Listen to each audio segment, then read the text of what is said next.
And if you look at everything I just talked about, again, this is all very in character for him. The rest of this video will be a small biography of Aonuma, and why all of this was actually important to him, and what parts of the collage are actually still missing. I think you'd be surprised, I actually have really positive things to say about Breath of the Wild and Tears of the Kingdom when we get to them. Not a lot is documented about Aonuma-san's childhood. His Wikipedia, which is a mere 19 references long, actually begins after he graduated from Tokyo's University of Arts. Aonuma is a pretty private person, and even though this is a biography, I do want to respect that privacy to a certain extent. But it's notable here that he graduated with a master's degree in something called composition design or collage, and right away I knew this would be a great opportunity to talk about this. People I've talked to in making this video have often remarked or questioned what I'm talking about when I say this element of Zelda has Aonuma's handwriting or Aonuma's style, since of course he does work with many different artists. But actually with collage, it doesn't particularly matter who's doing the drawing or the programming, because collage is actually about how all these elements are interrelated and arranged. How smaller pictures lined up, when you zoom out, make one large picture. This is what I mean when I say that The Legend of Zelda is one story in 5 parts. I think when you say the word art, a lot of people, at face value, might think that having a commission page on Twitter where you draw a single subject with perspective and anatomy is the same as creating an entire movie or an entire video game. Well, this is the difference. What Aonuma does is collage art, and what most artists are doing is performance art. The example that he gives are these wooden dolls, which are being referred to as puppets. But I think describing what's actually going on here is pretty insightful to how Aonuma thinks about game design, so indulge me for a moment. The 3 musicians are sitting on top of a large box, and you can see clearly that they all have different rigid points of articulation to make it look like they're playing the different instruments. The way this toy actually works is that there's switches along the box they're sitting on, and you'd either turn a crank or press different buttons to make them move in different ways, kind of like Rock'em Sock'em Robots. Press this lever, he throws a right, the other, a left. So when Aonuma is creating a game, this is exactly how he's thinking about designing them. There's some kind of visual and mechanical element to interact with, and he talks about this at several different points using the term play control response, which is kind of a jumble of a term, but obviously with something that can only be expressed in an interactive medium, of course this would be difficult to describe. Even if he was speaking to us in fluent English, he wouldn't be able to get across that with words alone. Before even joining Nintendo EPD8's team, Aonuma had already directed a game of his own, actually, called Marvelous. There's a lot in here that if you've played Four Swords, you'll recognize a lot right away, like the whistle and the pressure plates. He's talked many times about how Marvelous was inspired by A Link to the Past, and how A Link to the Past was a foundational moment for him. It was the point at which he was actually sold on the idea of making video games, because before he only really liked RPGs like Earthbound. Marvelous has a ton of cues from Earthbound. It's unmistakable.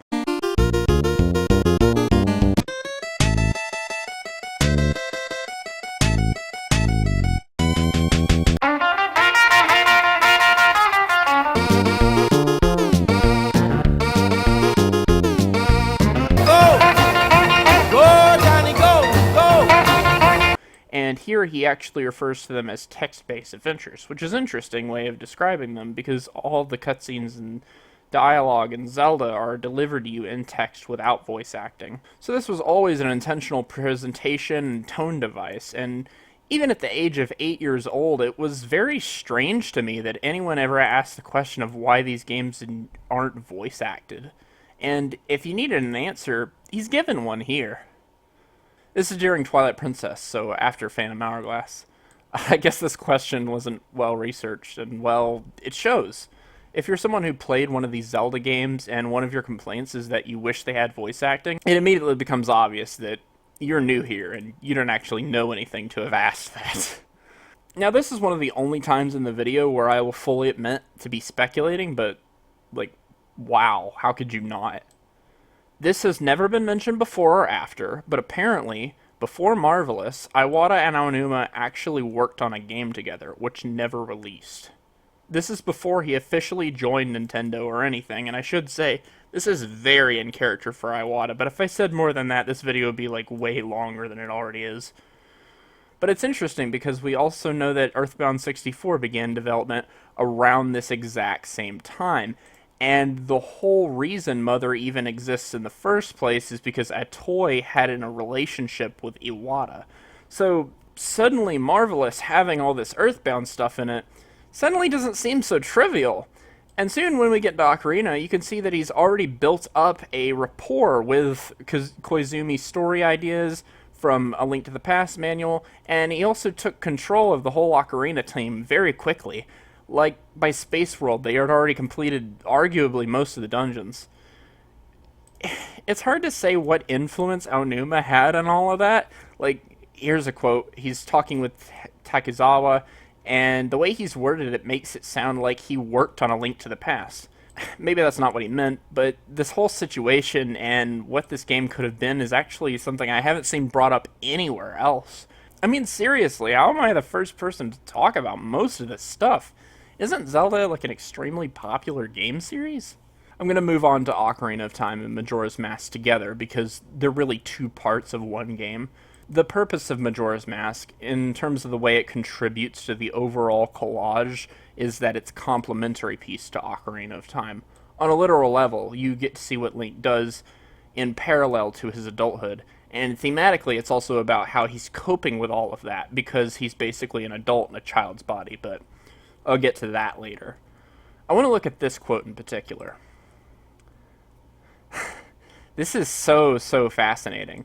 I talk to my closest friends about this all the time, and actually, here's Aonuma talking about it all the way back in 1997. 4 years before I was even born, this guy was already so deeply entrenched in this stuff. But okay, at face value, maybe it doesn't seem that big. But if you realize what he's talking about, it is actually amazing. He's not saying this in disappointment, he's saying it inquisitively. How linear or open a game is something that Aonuma would continue to play with. Majora's Mask is constantly blurring the line between what counts as a side quest and what's actually a main quest. When I think back to the Icona Doctor being transformed into a Gibdo, I always recall those characters and think that it has to be a side quest since those two aren't story relevant to the Stone Tower itself. But then when you go back and play it, you realize that you do actually need the Gibdo mask to get to the Icona King. With this scenario, Aonuma specifically said in interviews that this part of the story was autobiographical, and while he doesn't elaborate on his personal life, I think the metaphors are actually a lot more transparent than many people would assume at face value. One of the things that Aonuma has talked about as far as his personal life goes is his son.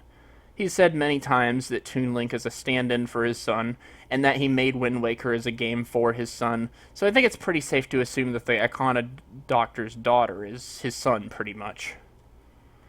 Also on the same topic, he mentions the Deku Scrub cutscene and how Link gets transformed. So from there we can pretty clearly extrapolate what's going on in this part of the game. Not a theory, not one possible interpretation, but the real intended interpretation is that the Icona Doctor being transformed into a Gibdo is a metaphor for Aonuma allowing work to take him away from his family, which is a pretty down-to-earth and relatable emotional problem.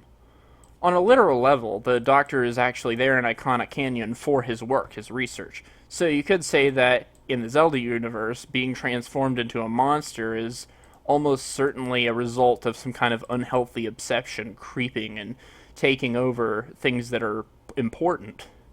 So while in my ignorance I didn't understand how this isolated story was so important that it was required for progression, now I have an answer.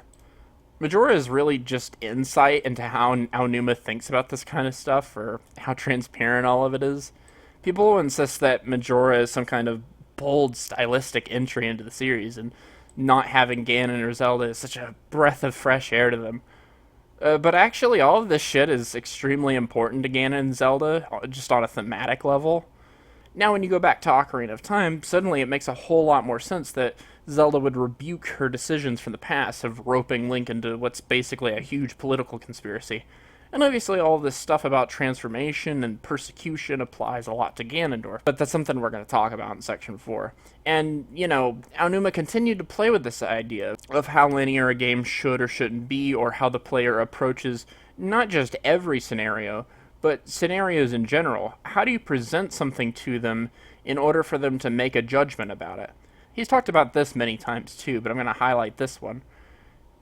In Wind Waker, he says that they were balancing the game's difficulty such that it would be more reasonable for players to complete it.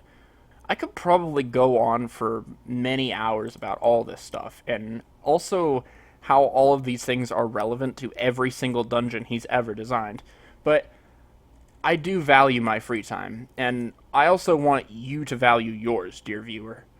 If this is something that intrigues you, please take what I've shown you in this video and apply it to whatever your favorite game is. It doesn't even have to be a Zelda game, just please.